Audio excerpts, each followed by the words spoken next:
Les premiers souvenirs de cuisine, c'est des souvenirs d'enfance. C'est la pomme de terre cuite au four que je mangeais l'hiver avec ma grand-mère devant le fourneau à charbon. C'est la tarte qu'elle avait cuite avant, qu'on allait manger ensemble. C'est un peu la cuisine de l'amour. Après, ça a été déjà le départ de la cuisine. C'était pendant la guerre, c'était les petits gâteaux que je m'amusais à faire avec la peau du lait. Les petits gâteaux qu'on mangeait, j'invitais les copains sous une toile à matelas. C'était déjà la fête. Et puis après, la cuisine, eh ben, ça a été quelque chose de plus sérieux. Ça a été l'apprentissage. L'apprentissage chez un type formidable qui s'appelait Kléber Alix. Mais un apprentissage dur comme le silex, enthousiasmant par la suite. Après, je crois que ça a été l'amitié, la rencontre des copains du même métier, de se sentir aidé, un peu soulevé, chouchouté par des hommes extraordinaires comme Delaveine, comme Bocuse, qui m'ont beaucoup accompagné dans tout ce que je faisais. Et puis après, ça a été bien sûr le côté sérieux, l'apprentissage fondamental, et puis le besoin de se libérer, de faire la cuisine un peu comme l'oiseau chante.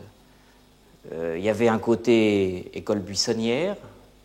Ça peut être aussi l'angoisse, la peur du vide. Peut-être que demain, je pourrais plus imaginer de recette.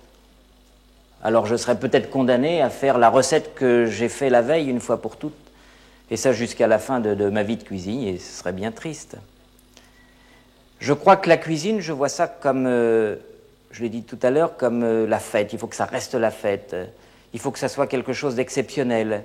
Il faut que la cuisine soit des choses à sensation. C'est pour ça que j'aime bien faire la cuisine. Je voudrais imaginer des salades qui soient fraîches comme des rires d'enfants, des poissons brillants et lourds d'odeur de pêche interdite, des volailles parfumées comme des déjeuners sur l'herbe de mon enfance. Pour moi, c'est tout ça, la cuisine. Mais je crois que pour apprendre le métier de cuisinier, il faut l'apprendre sur le tas. Je crois qu'il faut l'apprendre avec un maître d'apprentissage, peut-être un peu dur, mais qui vous incitera à évoluer. D'abord, qui vous transmettra toutes ces connaissances. C'est ce que l'on fait maintenant avec les jeunes gens. Il y a plein de jeunes gens qui ont 22, 23, 25 ans, qui sont devenus, en très peu de temps, de très grands chefs. D'abord parce qu'ils étaient doués, et puis ensuite, ils ont eu la chance de bénéficier de toutes nos connaissances et ces connaissances, on a fait en sorte de les transmettre très rapidement et très complètement. Par conséquent, ces jeunes gens sont devenus, en très peu de temps, des cuisiniers très accomplis. Je pense que c'est mieux pour apprendre la cuisine et de l'apprendre dans une ambiance de cuisine. Parce qu'il faut avoir la foi, il faut avoir l'enthousiasme, il faut avoir envie de travailler. Il y a des techniques nouvelles, il ne faut pas les réfuter. Il ne faut pas qu'une recette soit acquise une fois pour toutes et prétendre qu'on ne peut pas la faire autrement. Il y a tout un matériel moderne qui naît tous les jours, qui est intéressant de connaître, qui n'est pas toujours bon, mais parfois qui amène quelque chose de nouveau. Donc il ne faut pas le réfuter, il faut au contraire s'en servir et l'examiner de très près, toujours pour faire avancer le métier. Michel, qu'est-ce que vous nous avez préparé? Quel est le menu de la journée? Eh bien, le menu de la journée, c'est un merlan cuit au four avec une julienne de légumes, suivi d'un carré d'agneau avec un gratin dauphinois, et puis un peu de fromage de Pont-l'Évêque et du clafoutis aux pommes avec des abricots secs dedans pour rehausser le goût des pommes. Qu'est-ce que vous mettez dans votre julienne? Elle est composée de carottes? Eh bien, oui, elle est composée de carottes que l'on a donc coupées en petits bâtonnets, vous voyez, comme ceci. Il y a des champignons de Paris, qui sont également coupés en bâtonnets. Et puis, il y a du céleri rave. J'ai pris du céleri rave aujourd'hui. On aurait pu prendre du céleri en branche. Alors, le poissonnier les a vidés par les ouïes, parce que ce merlan, c'est peut-être l'opération la plus délicate de la recette, je l'ai désossé par l'épine dorsale, de façon à ce que le poisson fasse une poche qui va recueillir cette julienne de légumes quand elle va être cuite. Ah. Alors j'ajoute quand même, ce qui est très important, c'est que pour 2 merlans, j'ai fait 120 grammes de carottes, j'ai fait 120 grammes de champignons, et 60 grammes de céleri. Ça, c'est très important. On ne peut pas mettre n'importe quel poids, justement, pour arriver à cette harmonie. Il y a donc moitié moins de céleri que de champignons ou que de carottes. Sinon, le céleri dominerait. Le céleri dominerait et ça ne serait pas agréable. Bon, bien. 120 Bien, alors, grammes, 120 grammes, 60 grammes. Voilà. Alors, on met une casserole sur le feu. Je vais déposer un peu de beurre dans le fond de cette casserole. Et puis, dans ce beurre, nous allons y déposer les 3 légumes, mais pas en même temps, parce que la carotte est plus longue à cuire que le céleri, lequel est plus long à cuire que le champignon. Nous allons donc espacer de 3 minutes en 3 minutes. Alors je mets... D'abord la carotte. Je mets la carotte, Oui. voilà, dans un beurre chaud, mais pas trop brûlant.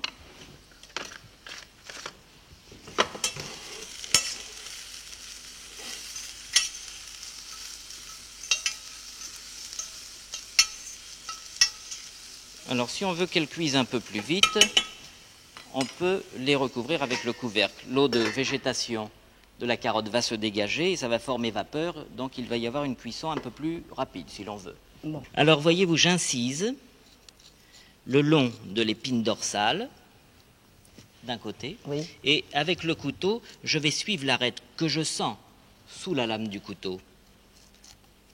Et vous passez sous l'arête? Je passe sur l'arête, de façon, en fait, à lever le filet. Vous voyez, j'ai que de la chair. Et puis, je vais faire de la même façon de l'autre côté.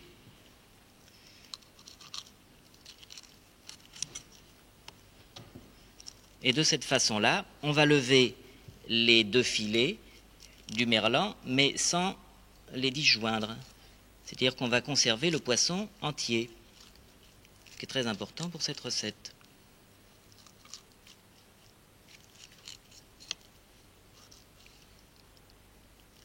Voilà. Et vous laissez l'arête? Alors non, je ne laisse pas l'arête. Avec un ciseau, je vais sectionner les 2 extrémités de l'arête, du côté de la queue et du côté de la tête, comme ça. Voilà.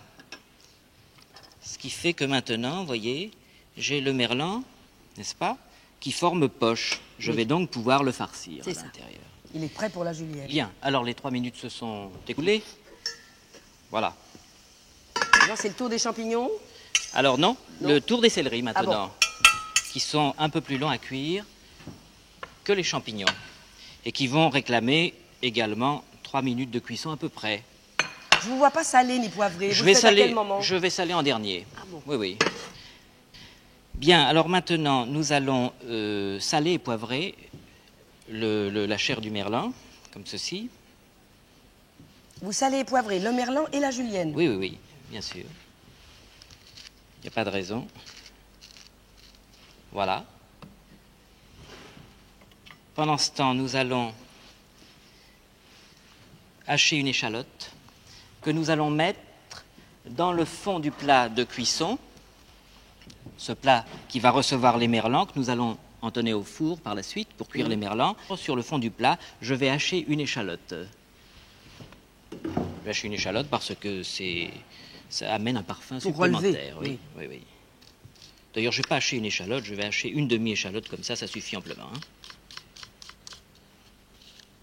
Et les herbes interviennent plus tard. Plus tard, voilà.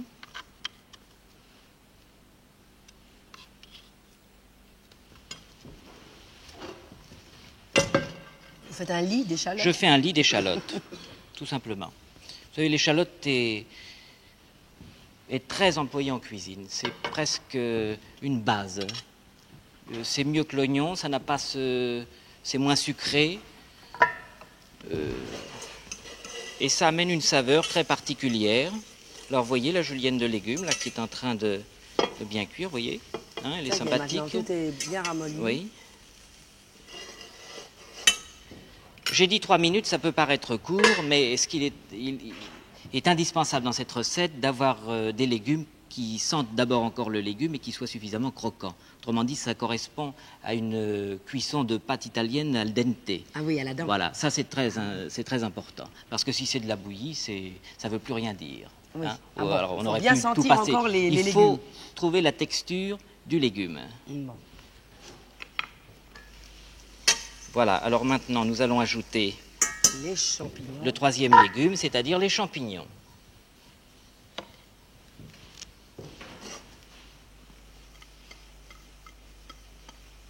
Alors, vous vous rappelez bien du poids des légumes. Oui, 120. Pour 2 merlans, 120 grammes de carottes. de carottes, 120 grammes de champignons. 60 de céleri. Bravo, Parce que c'est plus fort. bravo. Le parfum est plus fort. Bien, alors maintenant, nous allons saler et poivrer. Comme ceci.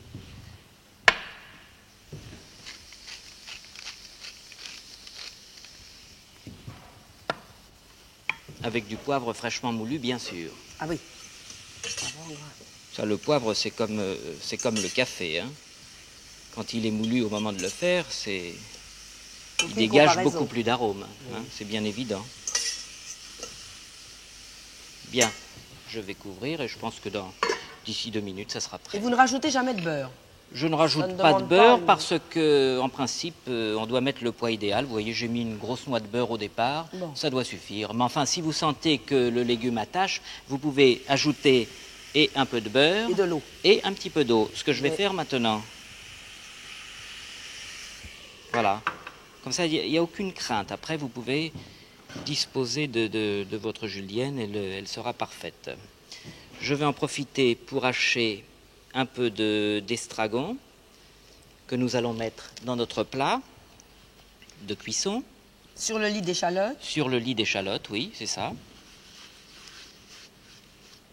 Voilà. Et un peu de cerfeuil. Vous voyez, ça va faire à peu près, quand c'est haché, la valeur d'une cuillère à café. Hein? Une cuillère à café d'estragon, une cuillère à café de cerfeuil. C'est ça. Chaque. Bon.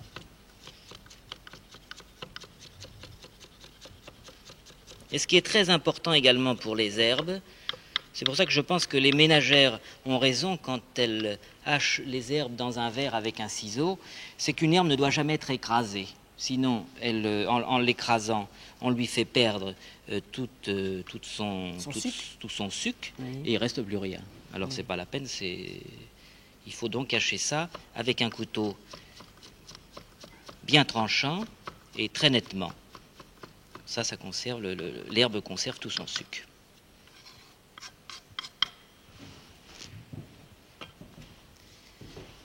Bien. Voilà, ben vous voyez, les légumes sont cuits là. Ils sont tous les trois au même point maintenant. Ils sont tous les trois au même point. Et vous voyez, on retrouve la forme du légume entièrement. Ça, c'est très très important. Hein? Ah oui, c'est pas du tout bouilli. C'est pas du tout bouilli. Voilà, ça c'est l'idéal. Alors, je vais y ajouter maintenant, comme je vous le disais tout à l'heure, de la crème fraîche, qui va bouillir avec ces légumes et qui va réduire pour faire une liaison.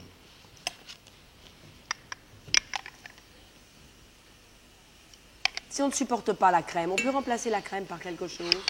Non, c'est irremplaçable. On pourrait, alors là, on aborde la cuisine minceur. Oui, non, je dis ça parce que la crème fraîche, c'est vraiment oui, bien sûr. Le cas type. On pourrait faire un mélange de lait en poudre écrémée, par exemple, oui. Et de purée de champignons. Alors, la purée de champignons amènerait l'épaisseur, le lait, le parfum de la crème, et on aurait une liaison à peu près identique, avec un goût un peu différent, bien sûr, moins gras surtout. Oui. Mais c'est une solution, qui est assez heureuse d'ailleurs.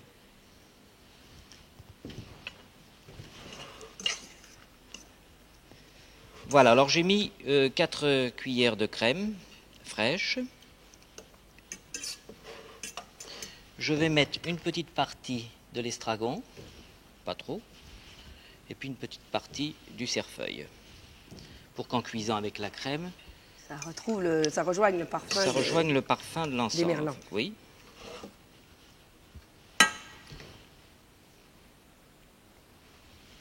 Voilà, alors on va laisser bouillir tout doucement jusqu'à ce que ça réduise et que ça atteigne la densité voulue.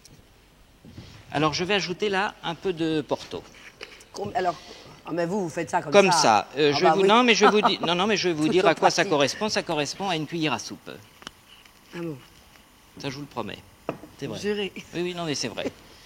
Ça correspond à une cuillère à soupe. Alors le Porto, si vous voulez, va souligner ici le parfum des carottes. Ah, c'est principalement pour les carottes? Principalement pour les carottes. Vous savez que tous les vins, tous les alcools que l'on peut employer en cuisine, on ne les met pas là, comme ça en l'air, bêtement. Ah non, ça je sais. Mais pourquoi, chaque vin a sa spécialité, sa Fait chanter son spécialisation, légume. on pourrait dire, oui, arrive à sublimer certains parfums naturels. C'est ça, en fait. Vous avez d'autres bouteilles là? Oui, alors j'ai d'autres bouteilles, j'ai du vin blanc et du noilly. Le vin blanc et le noilly, je vais en arroser le poisson farci avant de rentrer au four. Et c'est ce qui va être la base de la sauce.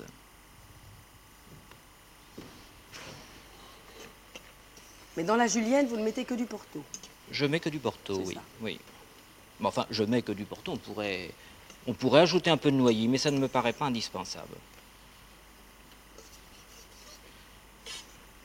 Alors vous voyez que les légumes sont entiers, hein, sont toujours, Oui, ont non toujours pas... la forme de la julienne, des petits bâtonnets du départ. Bien. Et bien maintenant, on va pouvoir commencer à farcir le poisson. Ah, j'ai oublié quelque chose. C'est toujours d'assaisonner le fond du plat. Un petit peu de sel. Sel et poivre Et un aussi. petit peu de poivre, oui.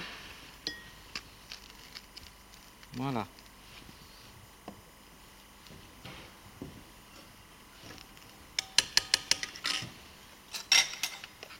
Et maintenant, on va pouvoir farcir les merlans. Et on peut dire terminer le plat. Vous voyez que c'est pas un plat tellement compliqué finalement. Enfin, fait par vous, tout, non? c'est de se rappeler, ce qui est très important, des poids du légume. Oui. Ça, c'est très important. 120, 120, 60. Voilà. 3 minutes de décalage. 3 minutes, 3, 3, entre 3. chaque légume. C'est tout. Bravo. Merci, chef. Bien.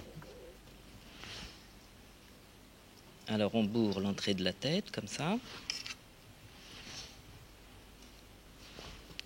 Alors, vous comprenez que si nous avions fait cette farce la veille, tout ça serait solidifié. Ce serait beaucoup plus facile à organiser. Voilà. On va les mettre comme ça. Voilà. Bien, alors on va réassaisonner un peu le poisson dessus, comme ça. Un Donc, petit peu il de est poivre. assaisonné dedans. Dedans, Dessous. dans le fond du plat Et dessus. C'est indispensable, Oui. oui. Vous savez, quand on cuit un poisson, il est difficile de le saler si on ne l'a pas ouvert avant. Ça veut dire d'ailleurs que lorsque vous faites un poisson poché, enfin n'importe quoi, il est toujours indispensable de le saler, de le poivrer avant de le servir. Hein. Parce que de le saler avant, ça ne fait pas grand-chose si on n'a pas atteint son cœur. Alors, le restant de la julienne de légumes, je le dispose comme ça. Voilà. Bien. Alors maintenant, nous allons ajouter le vin blanc. Oui. Nous allons ajouter le noilly et encore un peu de Porto. Et de la crème. Autrement dit, on retrouve les mêmes sauces ou les mêmes matières d'accompagnement qui ont servi à cuire la julienne ou presque. Alors, je mets du vin comme ça. Ah, comme ça encore. Mais je vais vous dire exactement ce que ça représente. Ça représente 6 cuillères à soupe. 2 Un cuillères. jour, on mesurera comme ça. Oui, on oui, mais s'amusera. volontiers. 2 cuillères à soupe de Porto. Voilà. C'est tout. Alors le vermouth, lui, on le mettra presque à la fin de la cuisson, pas avant. Je mets les herbes.